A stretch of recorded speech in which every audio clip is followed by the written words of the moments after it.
I was like, hey, did you ever speak to the seller? And she was like, yeah, your offer got accepted. I was getting ready to call you right now. I was like, perfect. Welcome to this video, guys. I'm sitting down on Zoom here with Ceyvion. And Ceyvion is in the Kansas City market, a fairly new wholesaler in the business, doing deals in your backyard. Correct, Ceyvion? Yeah. Yep. Awesome. So I'm excited to talk to you about this deal. Now, you've done a handful of deals. So let's start with your journey. Tell us a little bit about how you got started, how long ago it was, and where you're at today. So I started looking up, I wanted to make money. I was working my 9 to 5 and I was like, man, I really want to make some more money. I feel like I'm worth more, my time is worth more doing something else. So I looked on YouTube, real estate, because it always interests me. So I looked on YouTube, ways to get into real estate with, money. And your video popped up. It was like, Jared, it was like how to wholesale. And I'm like, wholesale? What is that? What's wholesaling real estate? So I looked into it, watched your video. I'm like, this kind of sounds like a scam. So I was like, I'm probably not going to do this. But then, I was like, everyone else is doing it. And no one else is getting in trouble. So I'm going to go ahead and give it a shot. So what I started doing was, I think I started about 9 months ago. I started 9 months ago, and I was like, yeah, I'm gonna give it a shot. So I started, watching your videos. I watched about 2 months worth of videos and then started taking action. And so when you started taking action, what did that look like? Who did you start to call? You were doing on market, correct? Yes, I was doing agent outreach. That's my marketing strategy. Yeah. Yeah. So then you're calling agents and you decided to do right there in your backyard, Kansas City. Yeah. Yeah. Okay. So from when you picked up the phone, how did that go? What was that process like? So what I would do is I'll pick up the phone, and I really didn't want to go for the deals that were like active on the MLS. I kind of wanted to, somehow get the ones the pocket listings. That's what I was going for, because I really want to provide value to my buyers by providing them, potential, deal that's before it hits the market. So yeah, I would pick up the phone and I would say, hey, look, my name is Ceyvion. I'm a, investor here in the KC metro area. I'm looking to do some more fix and flip buy and holds. Do you have anything at the moment? And they'll tell you, yeah, I have something, and and I'll look at it and play, well, I've seen that one, but I'm wanting to know if you have any coming up in your pipeline. Do you have any coming on the MLS soon that, can be a good investor opportunity for me? And then if they want to work with you, they're serious. They're like, oh yeah, I have one coming on 123 Main Street in 2 weeks. That's when you get the address, run some numbers, and you can provide value to the agent by, potentially closing before it even hits the market. So guys, this is a great strategy here where, like, what I tend to do, what I like to do is call on actives as soon as they come active. Then when I call the agent, we're talking about a property, we make the offer. But that's not the only way to do on market with agents. What Ceyvion's talking about here is just contacting local agents in your market and having that conversation, letting them know who you are, what you're doing, what you're looking for. And the idea here is if you talk to enough agents, you're going to catch one of them that's got a pre-listing, right? So they've met with the seller's agreed to list the property. Usually there's a little bit of a lag time where, like, from when the seller says yes, there's some things to do. They got to get it. They got to get the descriptions. They got to get the pictures. They got to get it up in the MLS. And oftentimes in between that window is where, if you've got that relationship and they know about you, then they can bring you these distressed properties before they're listed. What it looks like is the agent's going to say back to Ceyvion, or back to the seller, they're going to say, hey, I know we're getting ready to list this property on Friday. I've got a cash buyer investor, Ceyvion, and he's willing to take a look at this property. He's willing to give us a cash offer. Do we want to entertain his offer and not even go public, not even list it? And oftentimes sellers are relieved. They're like, oh my gosh, yes, let's get the deal done and not go public, not have showings, not have inspections, not have buyer's agents. Sometimes sellers, if they get their number, they're happy to do that. So that's kind of the idea there and that's called a pocket listing, is before it gets listed. So that's a very powerful strategy. Not only that, but a lot of times agents will have sellers that they know want to sell. They haven't quite made a commitment to list it. The agents even may be unsure if they want to list it because they know it's going to be a lot of work, but they know about it. So then when Ceyvion calls them up and says, hey, I'm looking for a deal, they're like, oh, well, I know a seller that I talked to a month ago that was looking to sell. I never took on the listing, but let me call them back and see if they're still interested. Let me see if I can make a connection here. And then that agent will still try to bridge, seller and cash buyer and get a commission out of the deal that way. So there's multiple ways that this can go by contacting agents in your market. So awesome strategy, Ceyvion. So tell us what happened. You started doing these calls and making these connections. How long after you started calling until you got your first deal? I would say about 4 or 3 months, around that area. 3 or 4 months. So you put in some work. You put in some effort. Yeah, I did, man. I was grinding because I joined a couple of communities, and I seen everybody. I hop in there, and everyone's on a phone calling. I'm like, oh, this is motivation right here. So I just started to pick up the phone. I made some mistakes, but as I kept calling, I learned. So. Yeah, I love that you didn't give up. I mean, a lot of the calls, a lot of the interviews I do, not a lot of them, but some of them, it's like, yeah, my first call, or yeah, 2 weeks in, I got my first deal. And that's really encouraging. And it's also discouraging for some people who it took a lot longer, Right. And there is no right or wrong. It doesn't mean if it took you 3 or 4 months or 6 months or whatever, that necessarily you were doing something wrong. Sometimes it's just timing. Mm-hmm. But no matter what it is, whether it's right away or it takes a little bit, at some point in time, you're going to hit the wall.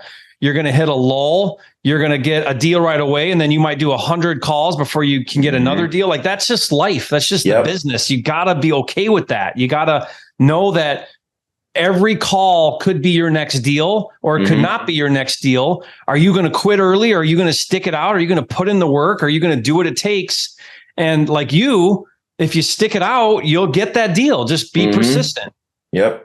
Love that. So 3-4 months in, you're grinding, you're calling. And then you got this first deal. Now, this was probably 6 months ago or so? Yeah, it was 2 months ago. Okay, so 2 months ago, got your first deal. No, I'm sorry. I got my first deal about 4 months ago. It was 4 months ago. But then you started getting momentum, and that's what I love, because then you did another deal and then another deal, and you just closed in, from this recording a month ago. Was that deal number 3? Is that right? 4. Yes. Okay, so look how cool that is. 3 or 4 months to get your first deal, but then it was kind of like boom, boom, boom. You hit some stride a little bit, right? Yeah. And why is that? Why do you think you hit a stride? What do you think you're doing that kind of made it so that you're getting deals regularly now? Honestly, not procrastinating, keep picking up the phone, keep calling. But what it really is, like, you got to take action. That's what I've learned. Like, if you're not taking action, you're losing. So I have this mindset where if I'm not calling, someone else is calling. So I keep calling. And but basically, this agent, I'm not gonna say her name, but she keeps feeding me deals. She's like my lead flow at this point. Yeah. So it's kind of how many deals from the same agent? Two. Okay. Yeah. So let's talk about this. This is what's going to happen. This is why agents and on market is so powerful. Unlike direct to seller, which is one and done, agents can keep bringing deals, and every agent is at some point in time in the future is probably going to sit down with a distressed seller and have another lead for you. So that's why it's such a powerful strategy. So then let's talk about your most recent deal in December. Tell us about this deal. How'd you find it? And a little bit about the deal. So I closed the deal in November. It was November 1st. I closed the deal November 1st, and that was 7,800. I was like, okay, I got it. My biggest deal. Let's go for a 10K plus. So I was calling, and the same agent that gave me that deal, I'm like, hey, look, it's been 3 weeks, and she's like the top investor agent in my market. So I try to stay on her side as like an investor. So I called her and said, hey, look, it's been 3 weeks, like I'm looking to buy something else. Or, what do you got? And she's like, actually, I have something coming up in a week.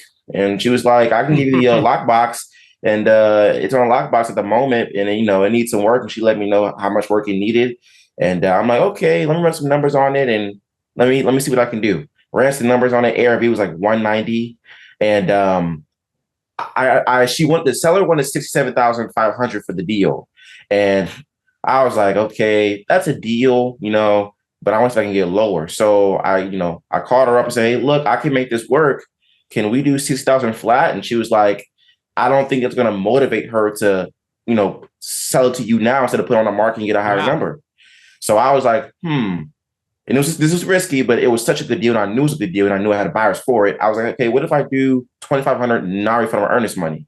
Would that, encourage her? She was like, yeah, let me think about it. So she called me up a couple hours later. She's like, I was like, hey, did you ever speak to the seller? And she was like, yeah, your offer got accepted. I was getting ready to call you right now. I was like, perfect. So that's kind of Nice. how it worked. Let's talk about that. So oftentimes we think that the only negotiating tool we have is price, but it's not. So there's other things like the closing date, their earnest money, and contingencies. Contingencies, if you have contingencies in your contract, it's great because it gives you a way out if you need to. It gives you an opportunity to do more due diligence, gives you an opportunity to renegotiate. But if you feel super confident in your deal and you waive contingencies, which is what you did, you made your earnest money non-refundable. Yes. And you gave a good earnest money. 2,500 is a good earnest money. That can then be a really powerful negotiating tool. I'll do that all the time. I'll come in and I'll say, I'll give you 5,000, 10,000 earnest money. I'll waive contingencies. I'll close quicker. I'll use terms to negotiate a better price or to hold on to the price I want, which is exactly what you did. Amazing strategy. Good for you. Love that, because you got your deal at 60. You know, and you were confident in your deal. You were confident in the number. Don't do this if you're not confident in your deal. Because if you wouldn't have been confident and you would have had a bad number, and now you have a $2,500 non-refundable earnest money and you can't find a buyer, you would lose your $2,500. Exactly. So you got to know what you're doing and be confident in what you're doing. So, you know, that's awesome. Guys, leave a comment, say, Ceyvion, you are a flipping genius. I mean, that's a really powerful, that's like a black hat strategy right there to do that. You know, that's a really cool technique. So, okay. So you got it at 60. Then what happened? So once I got at 60, I was like, no way I got this at 60. So I went ahead and I got a contract, went in there, got some photos, and it needed about 50 grand in work, about 45 grand in work. Okay. And so I'm like, but it's in a great neighborhood, you know, not on a busy road. It was a nice enclosed neighborhood. So I started marking out the cash buyers. I have about 3 cash buyers that I really do deals with over and over. So, but I have a lot of them, but it's like about 3 of them that I really target. And the first guy, his name is John. The first guy that I called was John, and I gave it to him. I said, "Hey, look, this is what we know." When I was asking 73,000. I was asking 75,000 at first. But he offered me 73,000, and I was like, "Hey, look, could you do 75?" And he was like, "No, but I can do 73." I'm like, "Okay." Yeah.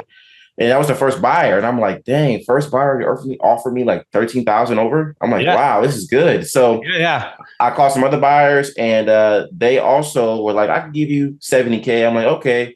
So at this point, I was like, okay, who can close faster? You know, because I know the agent really wanted to close. We had a 2-week closing. So it was a pretty good closing, but I knew one of my buyers can close in 2 weeks, and I knew he would buy it. So my buyer, I said, hey, look, can you close in 2 weeks if I, do 13? And he was like, yeah, I can close in 2 weeks. I was like, perfect. So I just signed it to him at that point. Nice. That's awesome. So $13,000 assignment. Yeah. Boom. There we go. Love that. That is so cool. Yeah. One thing I like that you are doing here is you've got some go-to cash buyers. Yeah. So, that's in 2023 and beyond probably, well, forever, it's always this way, but it's really important to have good relationships with your cash buyers and to keep nurturing and building those relationships because there's less of them today. So you want to make sure that you're really bringing deals that fit what they're looking for. So that way they keep buying from you, right? And they can trust you and they can know that you're going to keep bringing them good deals. So good job on that end. Keep building that list, keep getting more of those good cash buyers in your market. But man, I love this story. A $13,000 assignment fee. Do you mind me asking, Ceyvion, how old are you? I'm 19. 19. I mean, yeah. How many other 19-year-olds do you know making that kind of money? Right? Not very many. Yeah, not really. But I mean, I'm in this group called REI Revolution on Discord, and it's a lot of young guys in there doing really well in there. Good. And but in my hometown, I don't know any of the 19-year-olds that are really doing it. I'm not even trying to sound cocky, but I just had to put my head down and grind because I really wanted success, Yeah. What's next for you? What are you hoping to do now? So now I'm looking to do a couple more wholesale deals, and I'm looking to start my first buy and hold or fix and flip. I have enough capital to do a fix and flip, but I really want to be a buy and hold investor. So I'm looking to, scale and do my first. I want to buy a triplex. That's my first. I want to buy a triplex. I know that's cash flow. So I'm looking to do my first triplex deal, hopefully in the summertime. By then I have my first triplex. So nice. Good for you. Well, keep working hard. Is there any advice you'd give somebody that's brand new working on their first deal? What advice could you give them? take action. I think taking action is key. You know, you can learn so much information, but if you're not taking the action, then what are you, you're not really doing much. So I would say, learn some information, but pick up that phone, and you're going to learn from mistakes. Start calling, start taking action, because, you will learn from mistakes and eventually you will get a deal. You just got to keep calling. Great advice. Love that. Guys, if you haven't, be sure to leave a comment and say, Ceyvion, you are a flipping genius. And Ceyvion, thank you again for your time, for sharing your story. You're such a motivation. I love to hear how you got started and how you got your first deal, and in this case now multiple deals, because it's one thing when people watching my channel and my videos, it's easy to think, oh, well, yeah, Jerry, you've been doing it a long time. Of course you could do it. Mm-hmm. But when they see a 19-year-old go out and do it, yeah, it's very inspiring. So thank you for being willing to share that story. Oh yeah, no problem. I appreciate you for having me on the podcast. I've been wanting to talk to you. I've been watching you the whole entire time. So it was great to be on here and speak with you, man. It was amazing. Thank you for reaching out to me. Thank you for taking the time. Awesome. All right, guys, if you haven't, be sure to subscribe to the channel and we'll see you on the next video.